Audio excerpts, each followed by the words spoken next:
یکم در مورد دوره‌ای که پیش رو داریم صحبت بکنم که یه ذهنیتی داشته باشین از این دوره که قراره چی یاد بگیرید، چی آموزش داده میشه و اینا. توی این دوره قراره ما مبانی خیلی ابتدایی موشن گرافیک رو یاد بگیریم. حالا من نمیدونم چند نفرتون اون ویدیوهایی که گفتم توی یوتیوب در مورد ایلستریتور که لینکاش فرستادم، نمیدونم چند نفرتون دیدین که حالا واسه این دوره خیلی مفیده. اگه دیده باشین خیلی بهتره. تو اون دوره هم توضیح دادم که دوره‌ای من حالا قرار نیست 0 تا 100 یاد بدم. من اینجا یه تجربه ای از حالا طراحی یه سری موشن گرافیک‌های مختلف دارم که سعی میکنم تا اونجایی که میشه این تجربه‌ام رو منتقل بکنم. قرار نیست که دوره 0 تا 100 باشه. هر چی که میدونم به ذهنم میاد بهتون میگم و هدفم اینه که من اینجوری در نظر میگیرم که هم 0 کیلومترن و چیزی از گرافیک و موشن گرافیک و اینا نمیدونن. حالا شاید مثلا بعضیا یه سری کار کرده باشن، مثلا فتوشاپ یا ایلستریتوری از قبل بدونن، ولی ما اینجوری در نظر میگیریم که دوستان هیچ گونه آشنایی ندارن و هدف اینه که اون استارت اولیه آموزش شما بخوره که انشالله تو مباحث حالا ادوانس و پیشرفته تر خودتون برید و بررسی بکنید، حالا ویدیوهای مختلف ببینید، آموزش‌های مختلف ببینید تا یا مثلا پروژه‌های مختلف بگیرید، کار بکنید که انشالله پیشرفت کنید. باز اونجا هم اگه سوالی، مشکلی، چیزی بود که از دست من برمی اومد، اونجا هم در خدمتتون هستم. دوره رو حالا من یه سرفصلی چیدم، طبق همون سرفصل انشالله پیش میریم.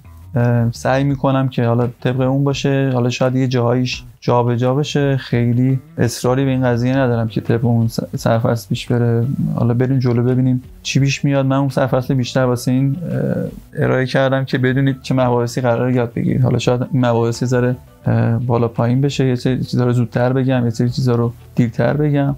در طول دورم اگر حالا سوالی داشتید میتونید ازم بپرسید، ولی اجازه بدید هر جایی که خودم گفتم، مثلا یه بخشو تا یه جایی میرسونم، یه مبحثی رو تا یه جایی میرسونم، اونجا ازتون میپرسم که حالا اگه سوالی هست مثلا بپرسید، اگه سوالی هم نبود که حالا ادامه میدیم. و سوالات هم اینجوری، حالا من سوالاتی که میپرسید حالا یا بلدم جواب میدم، یا یه سری سوالا رو مثلا بلدم نمیگم به این دلیل که مثلا شاید جلوتر مبحثش رو وا بکنیم و باز بکنیم و دربارش توضیح بدیم، یا اینکه یه سری سوالا رو مثلا شما میپرسید من بلد نیستم، اگر دیدم کاربردیه و شاید سوال خیلی‌ها باشه، میریم با هم دیگه میگردیم جوابش پیدا میکنیم.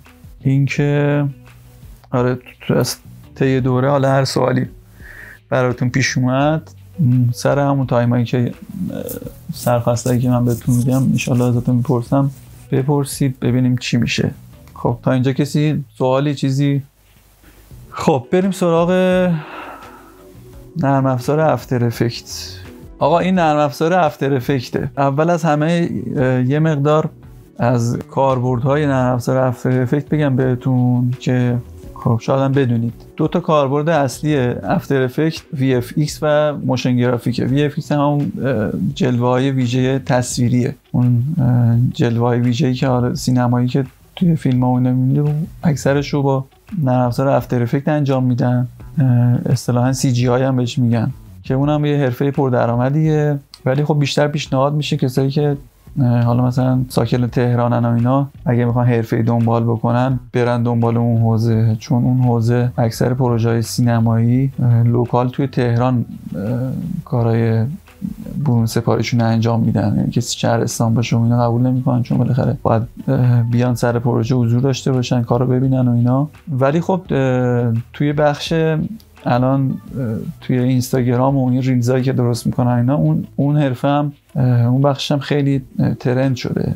این ریلزایی که درست میکنن جلوه‌ای ویژه و اینا میخواد، از اونم میشه حالا کسی اگه حرفه‌ای بشه بره توش کسب درآمد بکنه. کاربرد بعدیش که حالا ما میخوایم اینجا استفاده بکنیم همون موشن گرافیکه. برای دوستانی که حالا نمیدونن، طرح‌های گرافیکی رو که به حرکت در میاریم اینا بهش میگن موشن گرافیک، که با انیمیشن خیلی فرق میکنه. انیمیشن خیلی حوزه خیلی تخصصی تره و نرم افزار اصلی انیمیشن هم افتر افکت نیست. حالا یه سری ریگ بندی و استخوان‌گذاری و اینا با افتر افکت انجام میشه، ولی این که بخواد کلیت یک انیمیشن با افتر افکت انجام بشه اینطور نیست و نه افزار تخصصی خودشو داره. حالا موهو ادوب انیمیت واسه کارهای دو بعدی فریم بای فریم از ادوب انیمیت استفاده میکنن، واسه کارهای خیلی ساده ادوب کاراکتر استفاده میکنن، برای انیمیشن های TDD مثلا از بلندر و مایا و اینا استفاده میکنن. یه بخشایشو مثلا که باز مربوط میشه به همون ویژوال افکت ها و VFX ها و جلوه های ویژه بصری، اونا رو یه سکانس هایشو مثلا میارن توی افتر افکت. ولی اینکه ما افتر افکت رو بیایم نرم افزار انیمیشن سازی بدونیم اشتباهه، چون 0 تا 100 یه انیمیشن با افتر افکت ساخته نمیشه. موشن گرافیک ماهیتش تبلیغاته، یعنی تیزرهای تبلیغاتی باش درست میکنن. حرکتای اون چنانی داره معمولا توی موشن گرافیک نیست، که ساده تره. خب من بذارید سرفصلم اینجا باز کنم، سرفصلایی که بریم سراغ جلسه اول که حالا من افتر افکت رو معرفی کنم. افتر افکت رو که باز میکنید، بار اول که باز میکنید با این صفحه مواجه میشین. اگر پروژه از قبل نداشته باشین غالبا اینا رو نمیبینید. اینجا دو تا دکمه داریم، یکی نیو پروژکت، یکی هم اوپن پروژکت. اوپن پروژکت هم میگم که واسه مواقعی که شما پروژه از قبل داشته باشید، و نیو پروژکت رو میزنید با همچین صفحه احتمالاً شما مواجه میشین. بذار من اینا رو درست بکنم.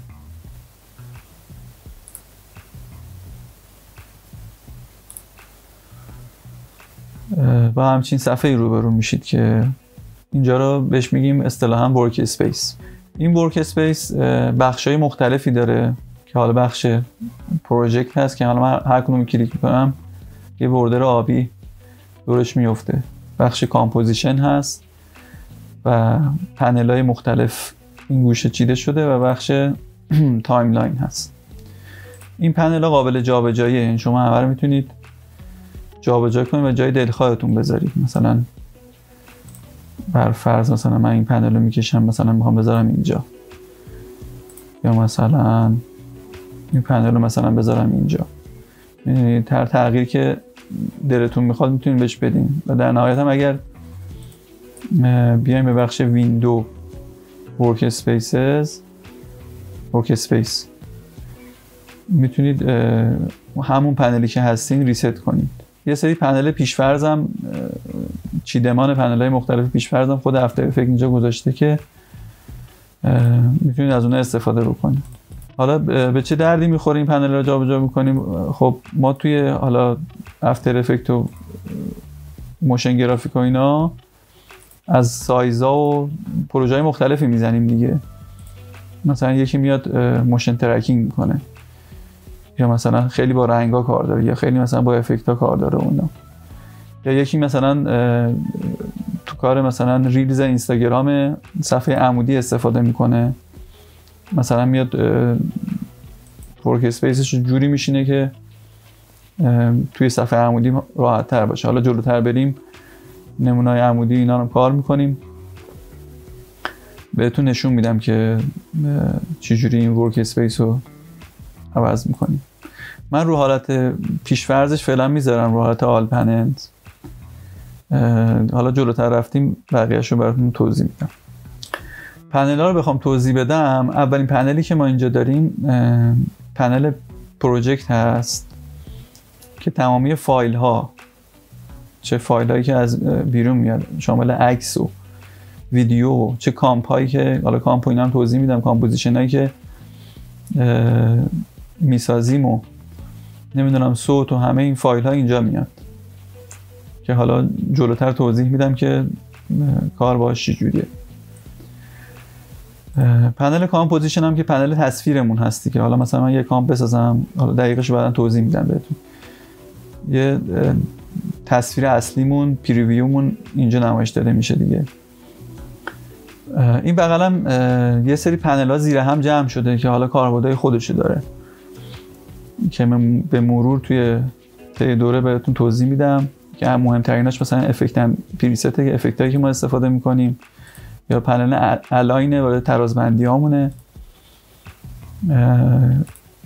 یا پنل ترکره که مثلا یه ویدیو میخوایم ترک بکنیم که حالا بعدم توضیح میدم که این پنل ها رو میبینید دیگه. میتونیم باز و بسته کنیم و ازش استفاده بکنیم و حتی میتونیم پنل هم اضافه و کم بکنیم یا مثلا پنلی رو بکشیم بیرون مثلا بذاریم یه جای دیگه. میبینیم در مورد ورک اسپیس این توضیح رو بدم که حالا مثلا گفتم اینو ریست بکنی برمیگرده به همون حالت قبل. وقتی شما یه تغییری که میدین توی ورک اسپیس مثلا اینجوریش کردین، چجوری اینو سیو کنی مثلا به دلخواه خودتون باشه. مثلا یه ورک اسپیسیه که شما چیدین برای خودتون و میخواین ذخیره کنید. میایید سیو از نیو ورک اسپیس رو میزنید، یه اسم برایش تعیین میکنید، مثلا چه میدونم اسم 1. یا مثلا حالا اون چیزی که بهتون گفتم، حالا کامپ ساختن اینا رو من دقیقش جلوتر به توضیح میدم. فرض کنید مثلا من یه کامپ عمودی میسازم اینجا، سوشال مدیا، یک کامپیه که یک کامپوزیشن، یک پلانیه که مخصوص به ریلز اینستاگرام یا شورت ویدیوهای یوتیوب مثلا. بعد مثلا من میام اینو میذارم این گوشه چون میخوام بزرگتر مثلا ببینمش. خب اونجا که قرار داشت مثلا کوچیک بود، اینو مثلا میام میذارم اینجا، اینو مثلا برمیگردونم تو همون زیر پنل های دیگه به این صورت. مثلا این کامپ هم اینجا چیدم، مثلا پنل تایملاین هم مثلا اینجاست. میام مثلا اینو سیو میکنم به عنوان ورتیکال. خب اینو به عنوان ورتیکال سیو میکنم، یعنی یک ورک اسپیس به عنوان ورتیکال. از این به بعد من هر وقت مثلا کار ریلز یا کارهای عمودی بهم بخوره، به جایی که مثلا بیام حالا بقیه اینا رو انتخاب بکنم، خیلی سریع میام اینجا مثلا الان رو آل پنله میذارم روی اون ورتیکالی که ساخته بودیم اینجاست. مثلا اینجوری چیدم، حالا شما جور دیگه هم مثلا میتونید بچید. آره میگم که یعنی نسبت به کاری که انجام میدیم اینا فرق میکنه. خب من الان این ورک اسپیس رو دوباره ریست میکنم که برگرده به همون حالت اولش. اینم دیلیت میکنم. و آخرین پنل هم پنل تایملاینمون هستش که حالا پنل تایملاین اون روند و تایمینگ ویدیو رو میتونیم تو این پنل ببینیم. اینجا لایه های مختلف قرار میگیره، چیدمان های مختلف داره و میتونیم اون روند ویدیومون رو اینجا مشاهده کنیم. خب بریم سراغ اولین و مهمترین بخش افتر افکت، یعنی کامپ ها. اصطلاحاً بهش میگیم کامپوزیشن ها. کامپوزیشن رو بخوایم تعریف بکنیم، بچه تا اینجا سوالی نیست؟ صدا میاد؟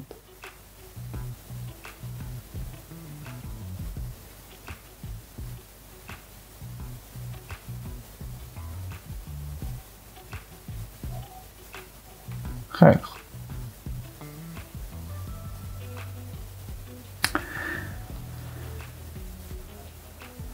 کامپوزیشن چیه؟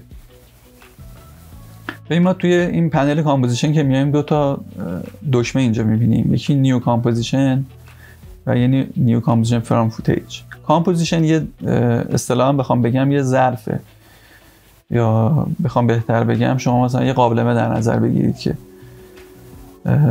توی این قابلمه ما انواع مختلف چیزها رو میریزیم، پیاز، سیب زمینی، فلان همه چی میریزیم و میذاریم رو گاز که این پخته بشه. کامپوزیشن دقیقا همینه. یعنی شما میاین برای اینکه ترکیب بکنید، مثلا کامپوزیشن یعنی ترکیب بندی، برای اینکه یه سری چیزا رو ترکیب بکنید باید یه کامپوزیشن در ابتدا بسازید که بتونید فیلم، نمیدونم، ویدیوهای مختلف، عکس‌های مختلف، تایپوگرافی‌های مختلف و همه اینا رو توش قاطی بکنید، با هم دیگه میکس بکنید و اینا که در آخر یه ویدیوی خودتون رو بسازید.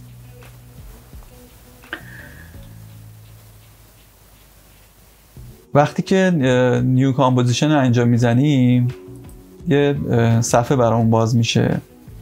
ما معمولاً اولین کامپ رو اسمش رو میذاریم مین کامپ، چون قراره کامپوزیشن اصلیمون باشه. خب در اینجا اسم کامپ رو قرار میدیم. توی تب بیسیکش یه سری پریست اینجا خودش معرفی کرده. پریست یعنی چی؟ پریست یعنی از پیش، از قبل تنظیم شده. یه سری پریست هایی هست که خود ادوبی پیش بینی کرده بر اساس فعالیت هایی که شده و اینها رو گذاشته. یه سری پریست هایی هست که حالا خود ادوبی اینجا گذاشته بر اساس سایزهای مختلفه. مثلا اگه اینجا نگاه کنید، همین چیزی که الان زدم، سوشال مدیا پورتریت HD 1080 1920 و 30 FPS. حالا FPS هم جلوتر توضیح میدم بهتون. این همون سایز عمودی اینستاگرام و یا شورت یوتیوب، یا مثلا سوشال مدیا لندسکیپ 1920 80. این همون سایز ویدیوهای HD هستش که حالا ویدیوهای یوتیوب هم شاملش میشه، یا مثلا پریست های دیگه. حالا اینجا خیلی هاشو گذاشته. جلوی اینا یه عبارتی نوشته، مثلا نوشته CFPS. FPS مخفف فریم پر سکنده، یعنی فریم بر ثانیه. فریم چیه اصلا؟ ببین یه ویدیویی که مثلا ما داریم میبینیم، در حقیقت فریم یک شات از یه شات دیگه، یه عکسه. ما به هر عکسی که میبینیم میگیم یه فریم. و ویدیو خودش مجموعه از این عکس هاست که پشت هم قرار گرفته. قدیما یادتون باشه مثلا ما این روی دفتر چاکگوشه مثلا دفترامون نقاشی میکردیم، بعد مثلا مرحله بعد یه نقاشی مثلا یه چیزی بهش اضافه میکردیم، در نهایت مثلا یه چه میدونم یه توپی بود که مثلا بالا پایین میخورد زمین و این دفترچه. ما هر ورقه اون رو مثلا یه فریم در نظر بگیریم میشه اون، همون عکسه میشه.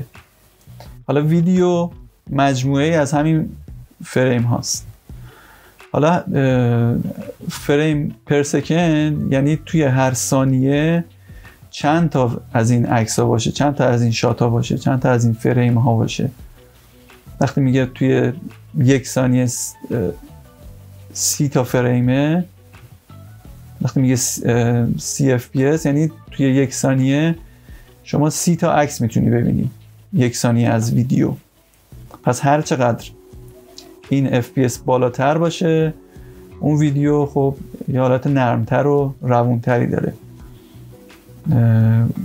البته یه سری از ویدیوها هستن که حالا سبکشون استایلشون اینه که FPS شون پایین تر باشه. مثلا یه سبک از موشن گرافیک داریم که استاپ موشنه، خیلیاتون شاید دیده باشین که معمولا هم کاراکترهای خمیری داره که تیک تیکی اینجوری آروم آروم راه میرن. حالا مثلا اونا FPS شون پایین تر.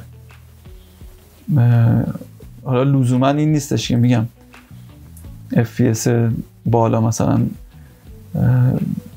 کیفیت بالاتری داره، ولی ویدیو رو نرمتر میکنه. معمولا مثلا واسه 60 FPS و اینا واسه فریم های سینمایی استفاده میشه دیگه. مثلا اونایی که میخوان تصاویر آهسته نرمتری مثلا ارائه بدن، شما وقتی توی یک ثانیه 60 فریم داشته باشی اون تصویر آهسته خیلی نرمتر میتونی بدی. ولی معمولا ما واسه موشن گرافیک همینی که خود ادوبی پیشنهاد داده استفاده میکنیم، CFPS 1920x80.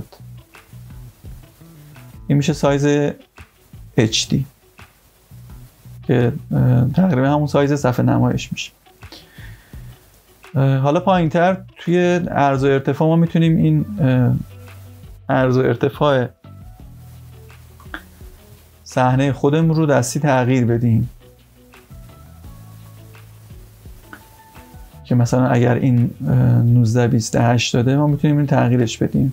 به محض اینکه من اینو تغییر بدم این حالت پریستش میره رو کاستوم، یعنی که شما داری دستی اینو تغییر میدی. حالا میتونیم دوباره برگردونیم به اون حالت همون 1920x80. این لاک اسپکت ریشیو چیه که 16:9؟ ببینید نسبت اسپکت ریشیو کلا پایین‌تر هم رو توضیح میدم، نسبت عرض به ارتفاع تصویره. الان عرض به ارتفاع این تصویر 1920x1080.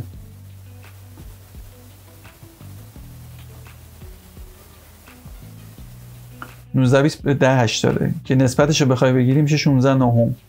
16:9. حالا این سایز دیگه ما نسبت 16:9 نسبت‌های دیگه هم میتونیم داشته باشیم. حالا الان خاطرم نیست که مثلا چند به چند میشه، ولی میتونه نسبت‌های دیگه هم داشته باشه، کمتر و بیشتر. 1280x720. حالا وقتی که این لاک رو بزنین و وقتی اینو تغییر بدین، این سایز رو اینجا تغییر بدین، این دوتا به یه نسبت با هم دیگه تغییر میکنن. میبینی؟ یعنی بالایی که تغییر میدن پایینی هم داره تغییر میکنه. و وقتی این لاکشو که بردارم، خب ما میتونیم جداگانه اینا رو تنظیم بکنیم. وقتی اینو تغییر میدم یکی دیگه تغییر نمیکنه. خب به هر حال ما اینو میذاریم روی 1920x80 که هستش. این پیکسل اسپکت ریشیو چیه؟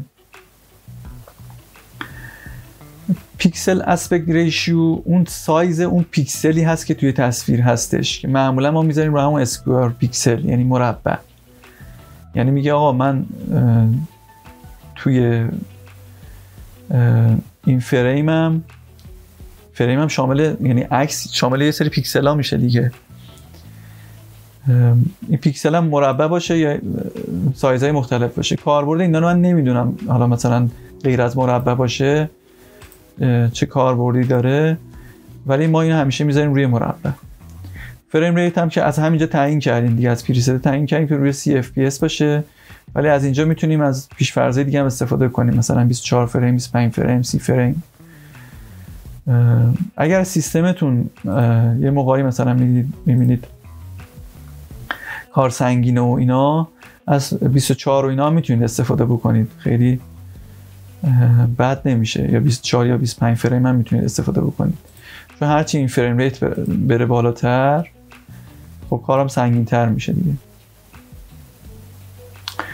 این رزولوشن هم رزولوشن تصویر نیست، این رزولوشنی که شما حین کار میتونید ببینید، حین کار هم قابل تنظیمه، اینجا خیلی مهم نیست تغییرش بدیم.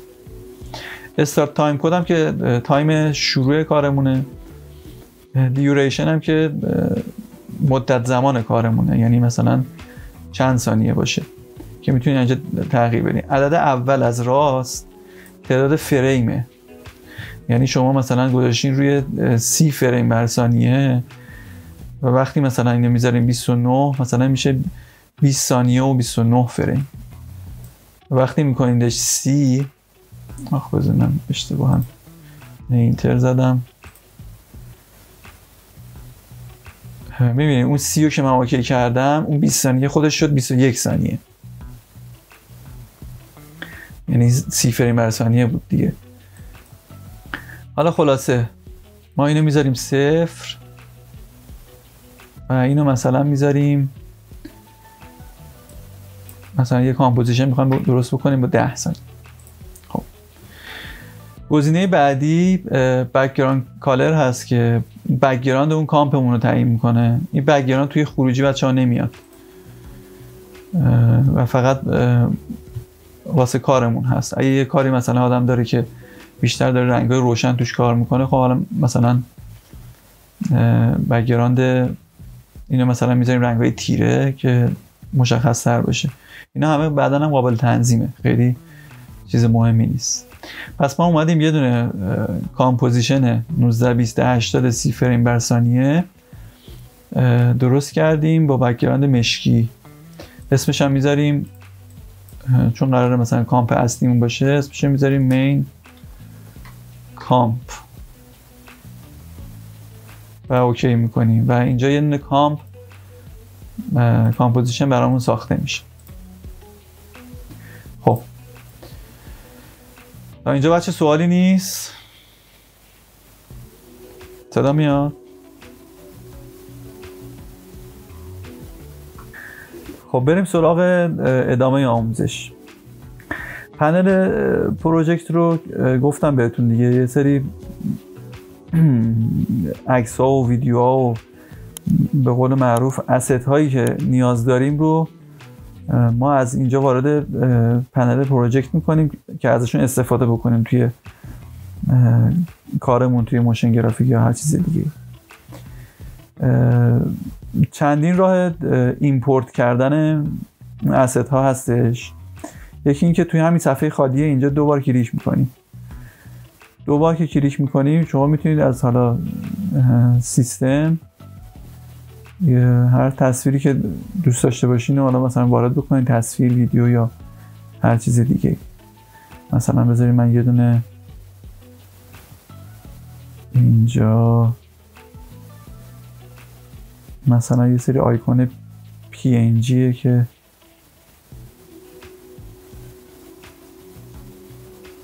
اینو مثلا ایمپورت میکنیم و میتونیم مثلا یه سری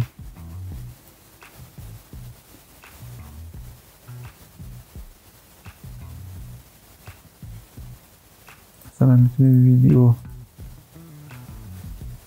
ویدیو هم وارد بکنیم. مثلا این ویدیو رو دوباره کلیک بکنیم وارد میشه.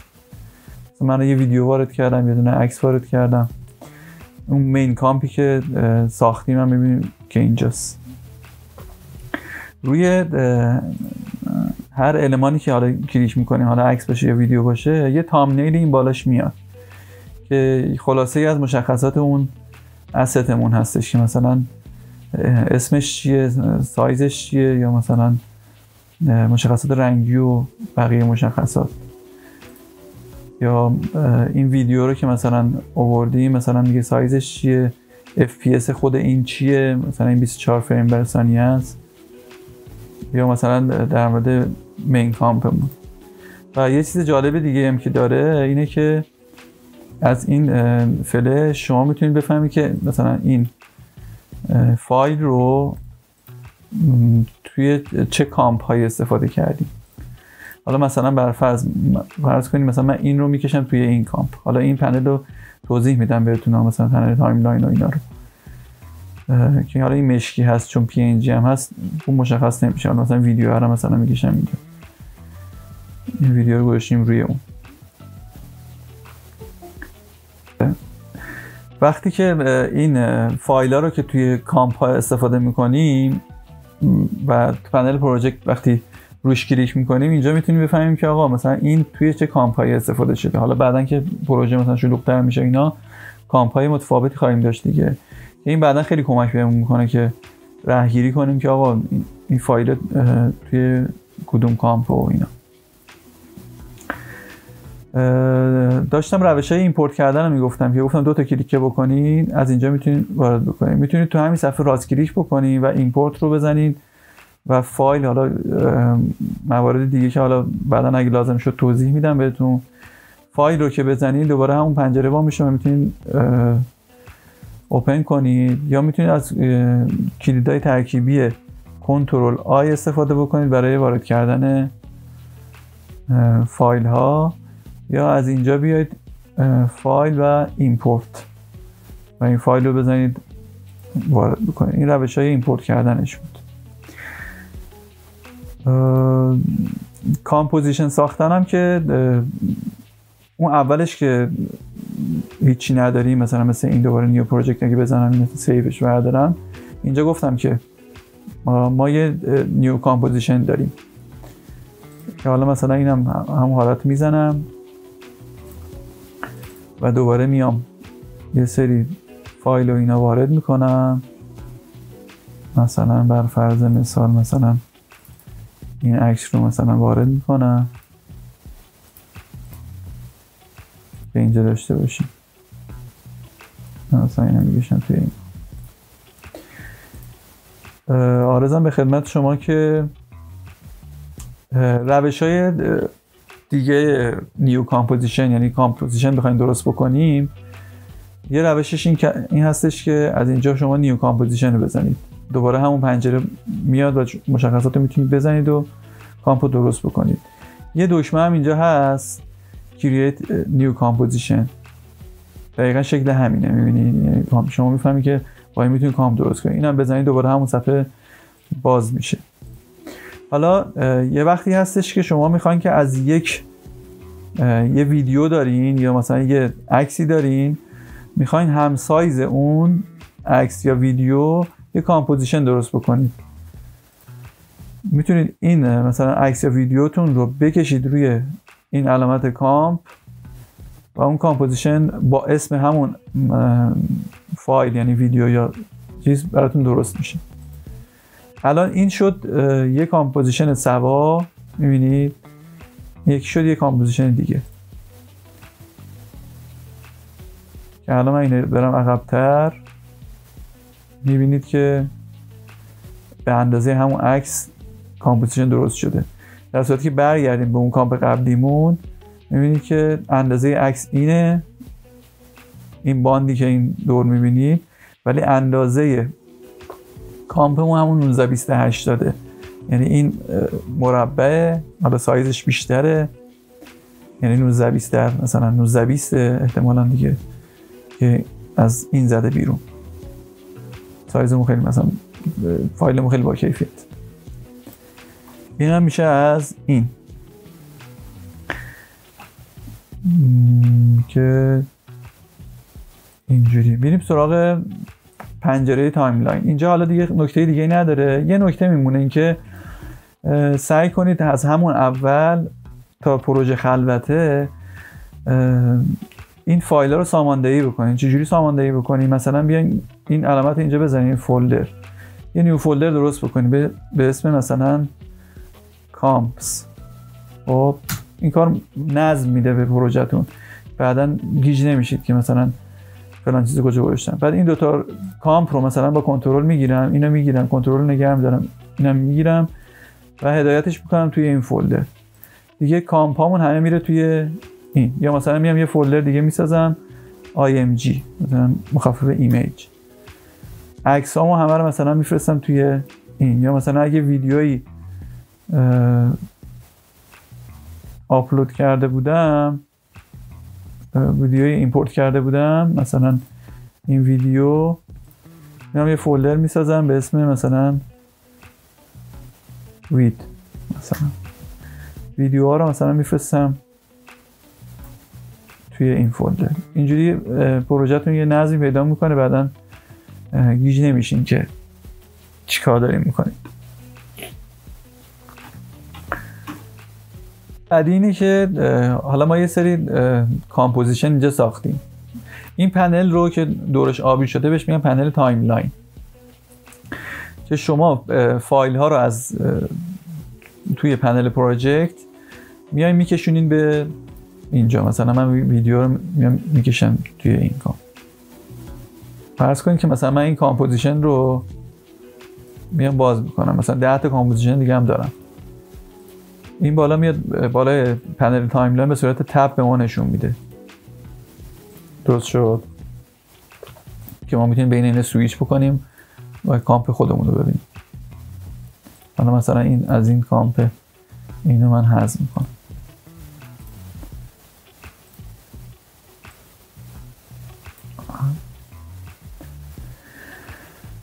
خب گفتیم که میتونیم فایلامون رو بکشونیم توی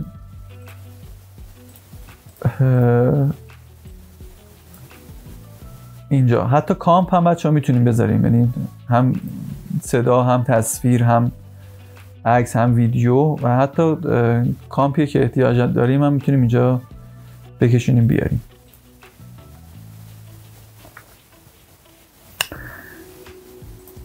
و وقتی این کامپ ها رو که اینجا قرار میدیم ما باید ترتیب این لایه ها رو بدونیم. هرچی این لایه ها بالاتر توی تصویر هم روتر. میبینی الان مثلا اینو دارم، این توی تصویرم روی این عکس قرار گرفته، یعنی این ویدیو رو وقتی من گذاشتم بالای این کامپ یا مثلا عکسم بیارم، بذاریم چند تا تصویر اینا بیارم که ببینیم چه جوریه.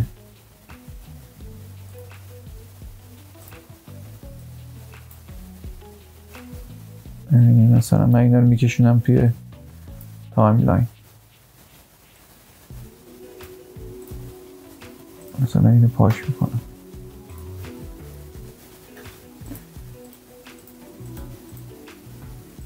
اینا الان ویدیوها میبینی الان روی همدیگه، این عکس ها مثلا روی همدیگه قرار گرفتن جوری که تصویر میبینیم. درست شد؟ پس هرچی بالاتر روتر اینجوری قرار میگیرن. بعد میتونیم مثلا اینا رو جابجا بکنیم، مثلا اینو بیاریم زیر اینو ببریم اینور بالا، اینم از این. توی پنل تایملاین ما یه سری گزینه ها داریم که لازمه حالا اون گزینه ها رو تا یه حدی شما بشناسیم.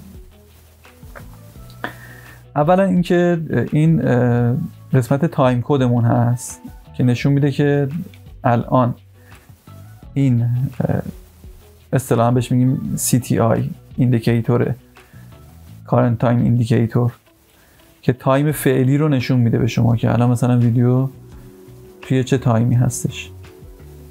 الان اون کامپوزیشنی که ساختیم به اسم کامپ 1 اگه یادتون باشه 10 ثانیه بود دیگه، یعنی اون 10 ثانیه رو داره اینجا به ما نشون میده. ابتدای کامپ اینجاست، انتهای کامپ اینجاست. درست شد؟ این تایم کد دقیقا نشون میده که به ما که این CTI یا ایندیکیتور فعلی ما توی چه تایمی قرار داره. و مثلا الان گفته 2 ثانیه و 16 فریم و نشون هم میده که این کامپ چند فریم بر ثانیه است. و این زیر هم نشون میده که فریم چندمه. الان اگه نگاه کنید مثلا اینجا میشه فریم 15 هم. اینجا 1 دقیقه که هست 30 fps بود دیگه، این میشه فریم 1 ثانیه که هست این میشه فریم 30. پس این تایم کد برای اینه. با اینم میتونید جابجا بکنید دیگه، میتونید اینو این برابرش بکنید تو تایم حرکت بکنه. و وقتی میتونید اینجا تایم مد نظرتون رو تایپ کنید، مثلا اگر طولانی مدت بود اونجا تایپش بکنید.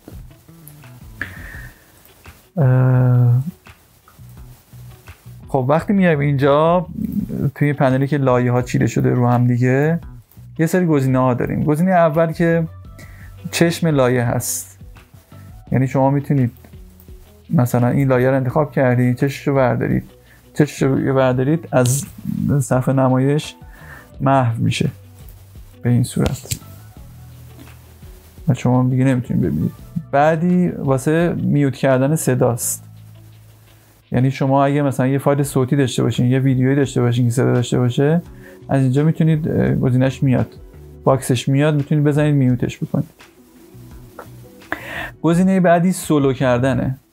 یه موقع از این صفحتون خیلی شلوغه، خب مثلا یه سری فایل اینجوری دارید و از این مثلا بیشتره، تمرکزتون رو به هم میزنه، نمیتونید روی اون فایل اصلی که میخواین کار بکنید و بنابراین میایید سولوش میکنید. حالا سولو اصطلاحی که توی کنسرت و موسیقی و اینا هم استفاده میشه که مثلا یک نفر که تک نوازی میکنه مثلا میگن سولویسته، داره مثلا یه سازی رو به صورت تکی داره مینوازه. اینم از همون یادتون باشه دیگه، وقتی بزنید شما فقط توی صفحه نمایش فقط اون فایل رو میتونید ببینید و حالا کاراتون رو روش میکنید و از حالت سولو در میارید.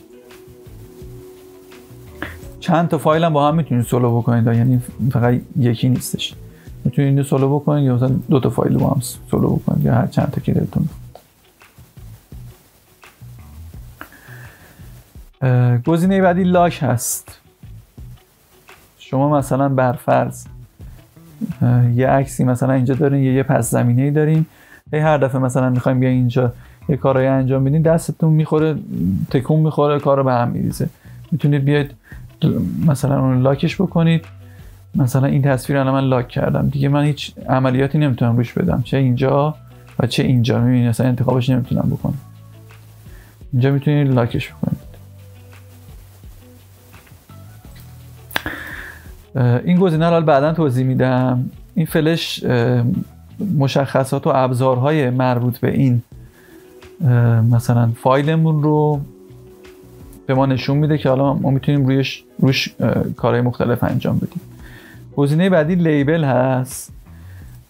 شما وقتی فایل بسیار زیادی که اینجا دارین میتونید بر اساس این لیبل، برای اینکه چشمتون ترک بکنه، اسکن بکنه این فایل ها رو به راحتی، میتونید بیاید اینجا رنگ بندی کنید. مثلا فایل ها مثلا بگید آقا چه میدونم بر اساس دسته‌بندی که تو ذهنتونه، مثلا بگید اینا که مثلا قرمزه عکسه، یا مثلا اینایی که مثلا نارنجیه مربوط به تایم فلانه، جای فلانه، کامپ فلانه. بر اساس منطقی تو ذهنتونه مثلا میتونید بیاید اینا رو لیبل بندی کنید، رنگ بکنید. گزینه بعدی این هشتگی هستش که اینجا هستش و شماره فایل به ما نشون میده. این کاربردش توی برنامه نویسی افتر افکت هست بیشتر، اون جایی که ما میخوایم کد بزنیم و اینا که ما تو این دوره خیلی واردش نمیشیم.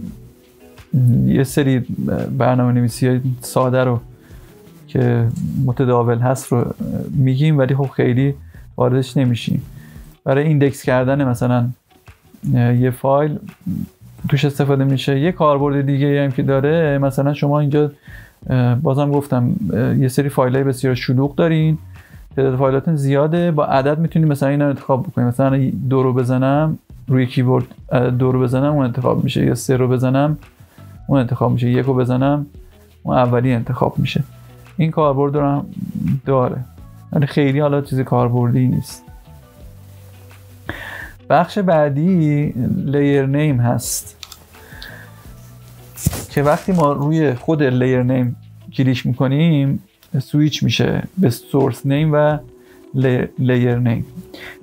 لیر نیم نامیه که ما توی خود همین تایملاین برای فایل ما انتخاب میکنیم. سورس نیم اسمیه که اصله، یعنی از پنجره پروژکت اومده. این تو پنجره پروژکت میتونه اسمش یه چیز دیگه باشه، اینجا میتونه اسمش یه چیز دیگه باشه. این مهمه ولی خب جلوتر کاربردشو سر پروژه و اینا که شد اگه پروژه خورد بهتون میگم. گزینه بعدی مود هست که مودهای تصویری هست که توی فتوشاپ و ایلاستریتور اینا هم داریم که اینا رو دربارش بعداً صحبت میکنیم. گزینه های بعدی، ببینید اینجا ما یه تاگل داریم که سویچ میکنه از روی سویچ و مود. خب من الان اینا رو توضیح نمیدم بهتون، حالا ترکمت هست واسه ماسک و ایناست یا مثلا پرنتینگ و ایناست. یه تاگل سویچ داره، اینو میزنم میام فعلا اینا رو توضیح میدم تا برسیم به بقیه. گزینه بعدی شای هست. شای حالا معنیش یعنی خجالتی. خیلی از این عبارت‌های انگلیسی اگر معنی و معنیشو مثلا بدونید، مفهوم و کاربردش خیلی بهتر توی ذهنتون میمونه. حالا باز تو بخش ابزارها و اینا که بریم اونجا بیشتر براتون توضیح میدم. یه سری ابزارها هست که واقعا اگه مثلا معنی اسمشو بدونی دیگه قشنگ میفهمی که این چیکار میکنه. اون شای هم معنی خجالتیه. کاربردش چیه؟ شما یه سری خیلی زیاد مثلا اینجا فایل داری، مجبور میشین این پنل تایملاین رو اسکرول بکنی و این خب سخت کار کردن اینجوری باش دیگه. مثلا این 3 تا فایل و این 2 تا فایل بیشتر احتیاج، یا این یه دونه فایل رو فعلا بیشتر احتیاجی نداری، میای اینو شای میکنی. یعنی چی؟ یعنی میگه که ببخشید میای این 2 تایی که احتیاج نداری رو کنترل رو میگیری، یا مثلا اگه تعداد زیاد بود شیفت رو میگیری، اولی انتخاب میکنی، آخری انتخاب میکنی، انتخاب میشه.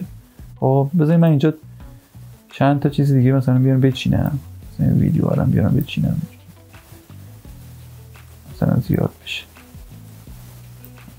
خب مثلا میگه آقا من میخوام روی این فایل کار بکنم، بقیه رو فعلا توی اینجا احتیاجی ندارم. روی این کلیک میکنی، شیفت رو نگه می‌داری، روی این کلیک میکنی و دکمه شایشون رو میزنی. خب چرا پس مخفی نشد؟ چون کلید اصلیش روشن نیست. شما از اینجا کلید اصلی شایی که روشن بکنی اونا مخفی میشن و شما میتونی اینجا بیای فقط روی این فایل کار بکنی. خب پس سولو مثلا میتونستی سولو بکنی روی صفحه نمایش، ولی اینجا شای برای این استفاده میشه که توی پنل تایم لایه ها سرت خلوت‌تر بشه، راحت‌تر بتونی کار بکنی و وقتی هم دکمه رو بزنی اون شای شده ها رو بهت نشون میده که باز اگه مثلا نخواستی میتونی دکمه شایشون رو بردار.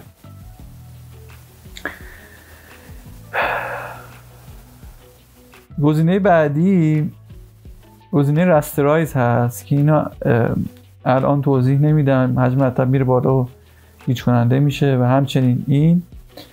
و گزینه بعدی اگر افکت هستش، اگر مثلا افکتی روی هر فایلی مثلا داشتی میتونی فعال و غیر فعالش بکنی. حالا اگه مثلا من این فایل داشتم، حالا مثلا عملیشو بخوام بهتون نشون بدم، مثلا فرض کنید من پنجره افکت ها رو حالا بعداً توضیح میدم بهتون، ولی برای اینکه حالا عملی متوجه بشین مثلا میام افکت فیل رو یا تینت رو مثلا سرچ میکنم، این افکت رو مثلا من کشیدم روی این فایل. حالا این فایل رو ببرمش بالاتر، ببینید حالا این افکتیه که دو رنگ میکنه، سیاه سفید میکنه مثلا تصویر رو، و اینجا ببینید یه FX ظاهر شد و من با این FX میتونم اینو روشن خاموش بکنم که افکتش رو بی تأثیر بکنه به این صورت. این هم هیچی فعلا. گزینه بعدی موشن بلر هست که واسه زمانیه که ما حرکت ها رو یاد بگیریم یه سری این حرکت ها رو تماشایی تر میکنه، یا حالت محوی بهشون میده وقتی روشن باشه که حالا اون حرکتی که داره انجام میشه تماشایی تر میشه، یه حالت محوی بهتری پیدا میکنه. معمولا هم واسه زمانی که میخوایم خروجی بگیریم اینو روشنش میکنیم، چرا که رم به شدت بالایی میبره و سیستم رو اذیت میکنه و کند میکنه.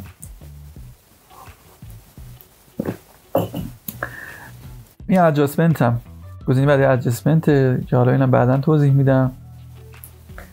و گزینه بعدی اینم پنل 3D لیر هست که آبجکت ها رو میبره سه‌بعدی نمیکنه، میبره توی محیط سه‌بعدی.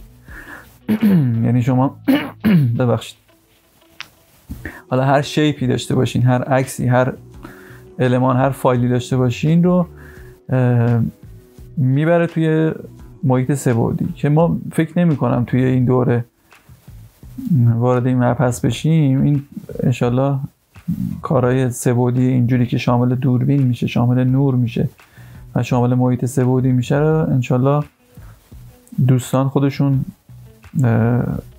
حالا از طریق اینترنت و اینا پیگیر میشن و یاد میگیرن.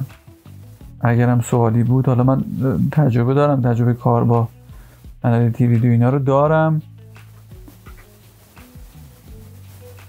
ولی میذاریم واسه بعدن. به نظرم واسه امروز بسته. یه ذره حالا حاشیه و اینا هم داشتیم، رفت و برگشت و اینا هم داشتیم، کلافه کننده شد. یعنی حالا جلسه یه ذره انسجام اونجوری هم نداشت. واسه این جلسه فکر میکنم کافی باشه. اگه باز دوستان نظری دارن بگن که اگه حوصله‌شون میکشه ادامه بدم، اگه نه که بریم واسه جلسه بعدی باید کاری انجام بدیم. نه، فقط همین چیزایی که گفتم رو برید افتر افکت نصب بکنید، نگاه کنید، مرور بکنید خودتون. حالا از همون اول مباحثی گفته شد پنل ها رو جابجا بکنید، با کامپ آشنا بشین، سایزهای مختلف کامپ رو ببینید و فایل ها و اینا رو مثلا ایمپورت کنید، بکشید توی کامپ ها، ببینید چجوری همین چیزایی که گفتیم رو تمرین کنید دیگه. همین باشه. مخلصم. اگر شما موافقین کلاس رو تموم بکنیم، حالا اشاره بقیه‌اش بره واسه جلسه بعد تا ببینیم جلسه بعدم چیکار بکنیم، چه روزی بندازیم یا اصلا بندازیم نندازیم. یا شب شما بخیر.